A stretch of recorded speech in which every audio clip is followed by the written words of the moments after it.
Hello everyone, welcome back to my channel. If you don't know me, I'm Angela. Hi. I find my paradise through reading, so welcome. I'm going to share just a couple things real quick. I just finished A Farewell to Arms by Ernest Hemingway, and if you guys don't know, I am trying to read the 100 greatest books ever written. It's the Easton Press list. So I have it printed out. I've been carrying it with me and checking off the books that I have read. And of course, A Farewell to Arms by Ernest Hemingway. Yes, it's there, and I checked that off. I decided before I was like skipping all over the place on this list and reading the books that I found interesting, and I decided not to do it that way because if I read all the books I wanted to read, I'd end up with the books that didn't interest me at all, and then I just felt like I wasn't going to get through the list. So I decided to just go from top down. So the next book is The Red Badge of Courage by Stephen Crane. I'm going to be starting that one today or tomorrow, now that I finished A Farewell to Arms. But back to this one. What can I say about this?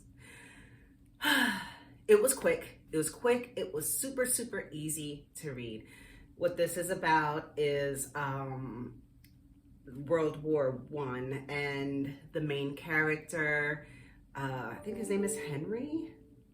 He is, let me see. Oh my gosh, like, I've been reading like so many different things.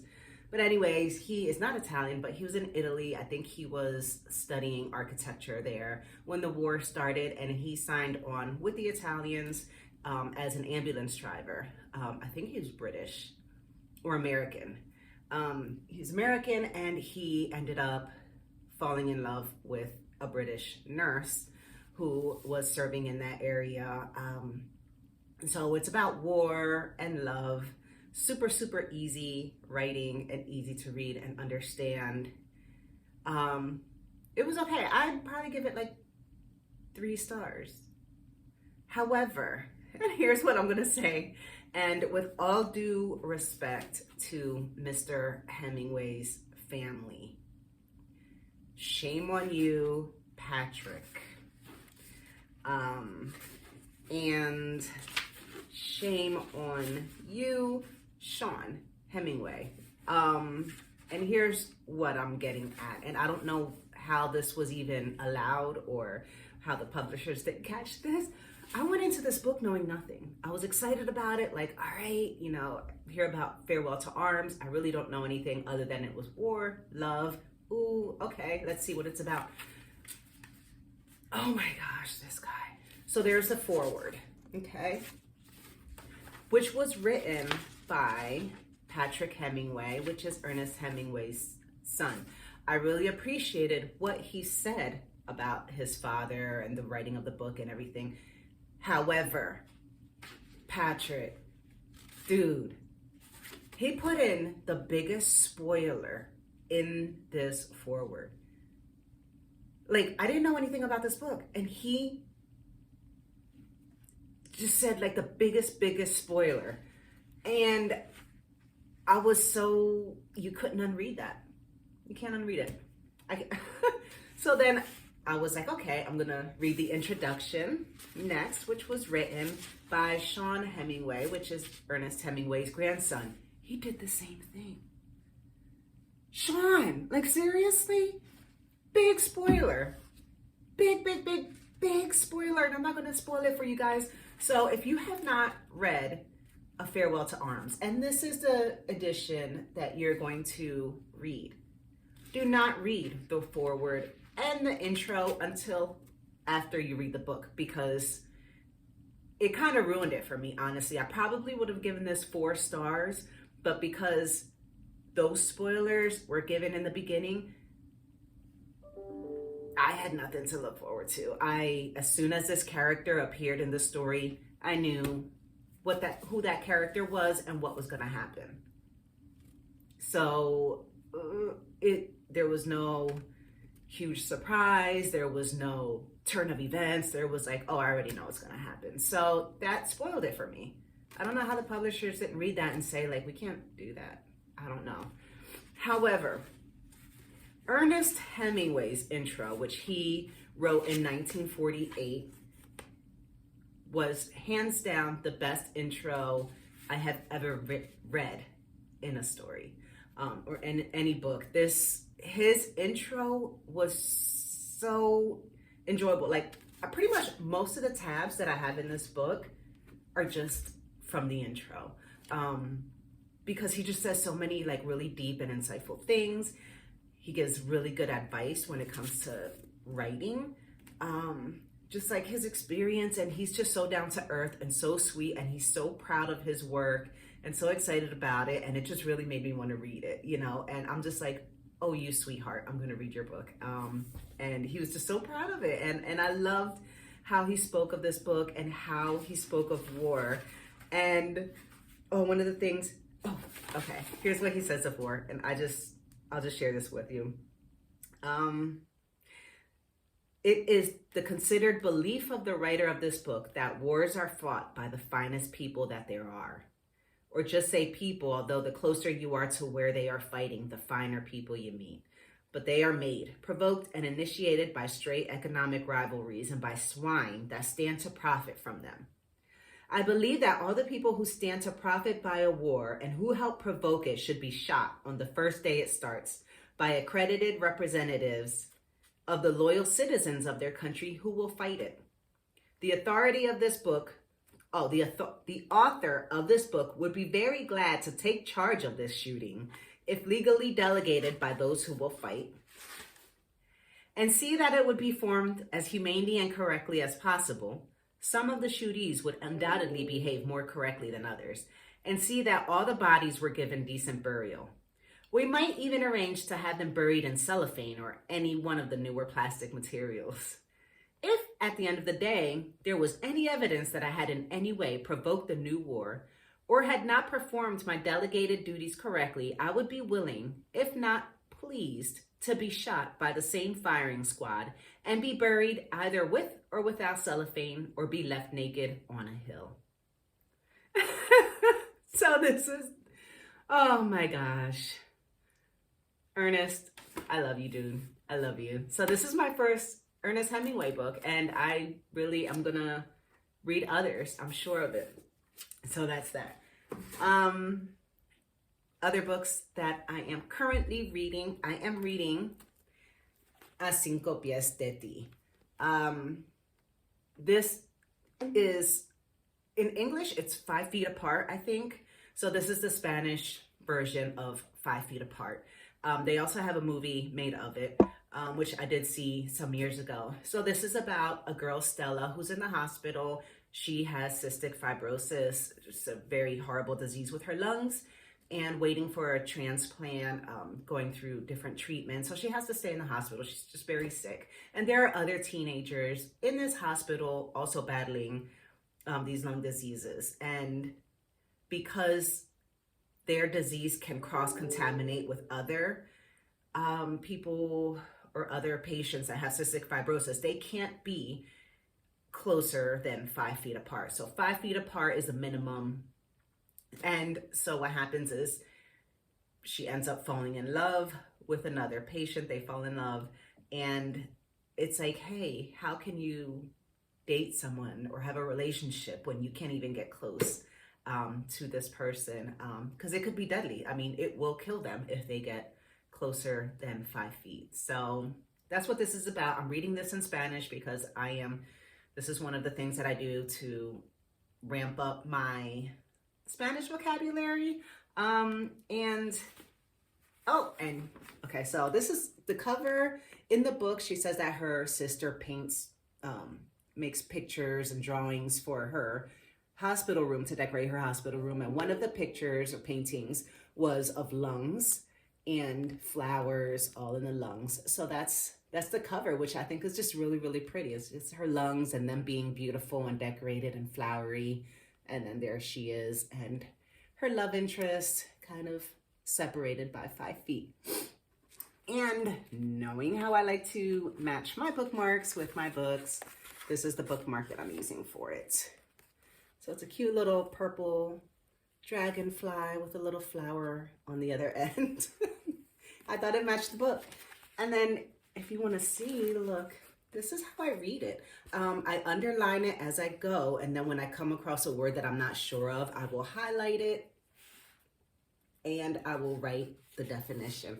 So some chapters were a little bit more difficult than others. It has a lot of medical terminology, which I'm not familiar with in Spanish. So this is really helping me, and it's using different phrases and words that I'm not familiar with. So reading a book in another language, definitely helpful. The story is just really sweet. And I'm glad I saw the movie beforehand, because at least I kind of know like what's going on ahead of time.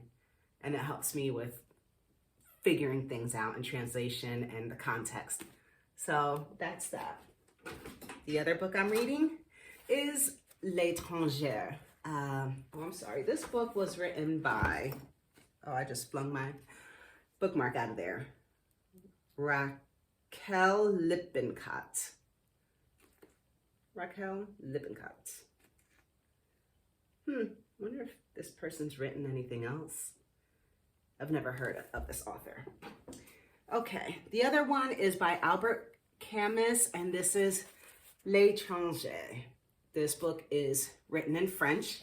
I have had this for at least 20 some years. I found this book in a thrift shop, maybe, it had to have been about 22 years ago.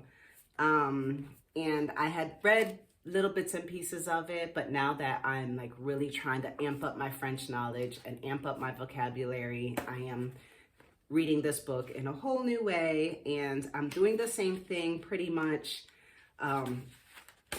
underlining and highlighting as I go. And so that's kind of what it's looking like. And I do the underlining and highlighting because when I go back to this book again, I want to see, all these highlighted words. Do I know them now? Like, can I read this whole page without even stopping to look something up? Whereas before I had to stop at least like 8 different times. So it's just kind of like monitoring my progress. And so this is the bookmark that I'm using. This is actually a postcard. Yeah, so I don't know. I thought this was cute for this book. This kind of vintagey kind of fruit basket book card or bookmarker postcard. So that's that. L'Étranger. And what this is about, I'm not really sure yet, honestly. But so far, this guy, his mother passed away. I'm still pretty much in the beginning of it, but the way it starts, kind of like already was just bizarre to me, and kind of like put me right away into the story. The way it starts, it says, "Aujourd'hui, maman est morte.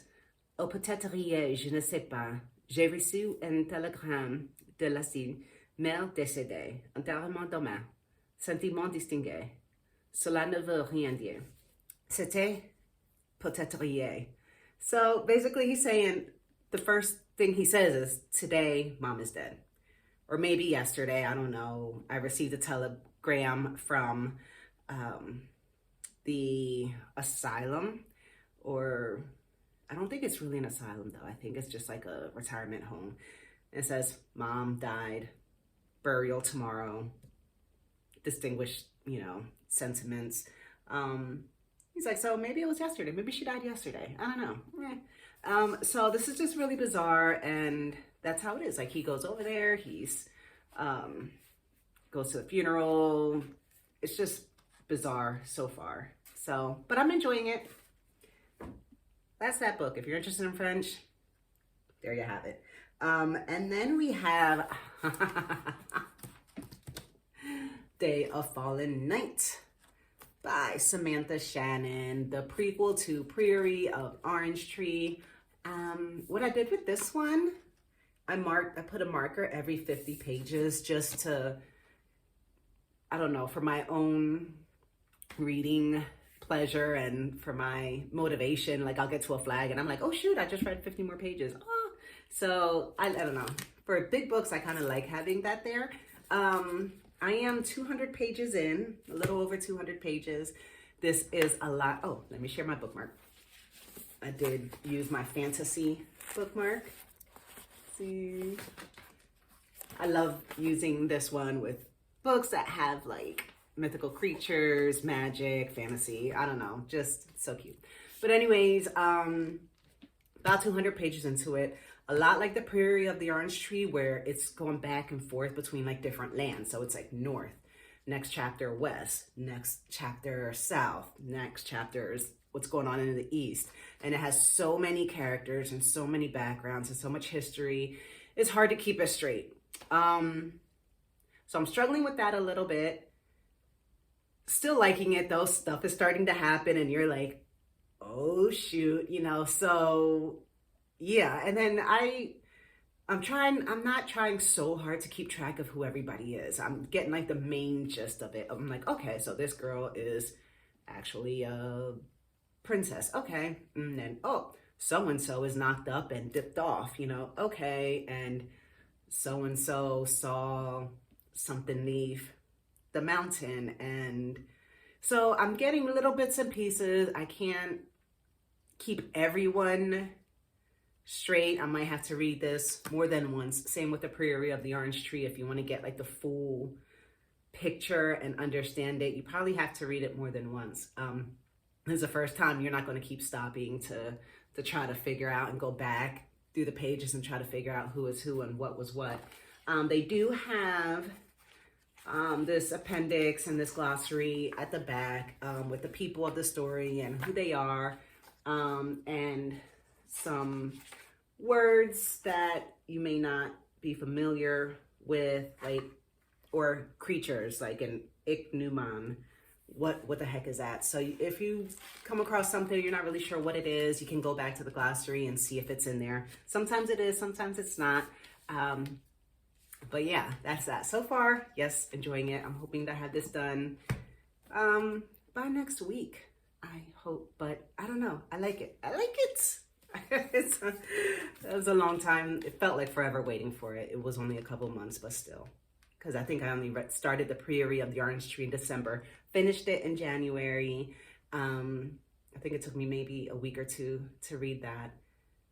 And then the prequel came out February 28th. So it wasn't too long of a wait for me. I feel bad for those who read the Prairie like in the beginning when it was first released, because they had to wait a lot longer than I did. But this is a beautiful book. Absolutely beautiful. I love the cover. The spine. Just everything about it. Look at that. Oh my gosh. Oh my gosh. So that is that.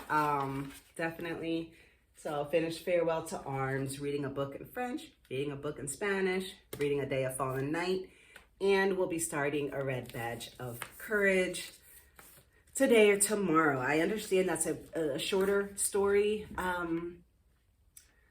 So yeah, I think I'm gonna tackle it through Audible. I saw it on Audible, maybe like 4.5, 5 hours, something like that. So it won't be too bad. I should be able to finish that this week. I wonder what's next on the list. There are some that I just want to skip and go straight down to, but I'm like, I'm not gonna do that. The Jungle Books. That's what's after the Red Badge of Courage. So we'll do that. Okay, well, thank you so much for joining me and listening to me rant on about these books, because I love them so much. And I appreciate you visiting my channel. So I will give you another update in about a week, and happy reading. Find your paradise. Bye.